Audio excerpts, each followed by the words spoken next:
Hello बच्चों, चलिए प्रश्न पढ़ते हैं। निम्नलिखित पर उदाहरण सहित टिप्पणी लिखिए। अक्रिस्टलीय ठोस। चलिए अब हम प्रश्न की मुख्य अवधारणा देख लेते हैं।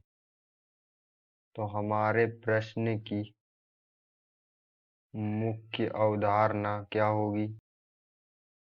अक्रिस्टलीय ठोस क्या होता है, हम समझ लेते हैं। अक्रिस्टलीय ठोस वो ठोस होता है उन ठोस पदार्थों को अक्रिस्टलीय ठोस उन ठोस पदार्थों को कहते हैं जिनके अंदर पर्याप्त दूरी तक परमाणुओं का कोई विन्यास नहीं होता। अक्रिस्टलीय ठोस उन ठोस पदार्थों को कहते हैं जिनके अंदर पर्याप्त दूरी तक, मतलब एक पर्याप्त दूरी तक जो परमाणु व्यवस्थित होते हैं वो एक व्यवस्थित ढंग में उनका विन्यास नहीं होता, वो एकदम बिखरे हुए होते हैं। अक्रिस्टलीय ठोस जो होते हैं वो गर्म करने पर क्रमशः नरम हो जाते हैं।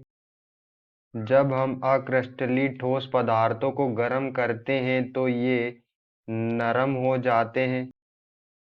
इनके उदाहरण देख लेते हैं हम अक्रिस्टलीय ठोस के। कांच, मोम, वसा आदि। यहाँ पर हमारे अक्रिस्टलीय ठोस पदार्थों के उदाहरण में कांच, मोम, वसा आदि आते हैं। तो हम अक्रिस्टलीय ठोस पदार्थ किन्हें कहते हैं? अक्रिस्टलीय ठोस पदार्थ वे पदार्थ होते हैं जिनके अंदर एक पर्याप्त दूरी तक परमाणु का कोई विन्यास नहीं होता, मतलब एक पर्याप्त दूरी तक परमाणु व्यवस्थित ढंग में व्यवस्थित नहीं होते हैं, बिखरे हुए होते हैं। और अक्रिस्टलीय ठोस को गर्म करने पर ये नरम हो जाते हैं। इनमें कांच, मोम, वसा इत्यादि आते हैं। आशा करते हैं आपको समझ में आया होगा। धन्यवाद।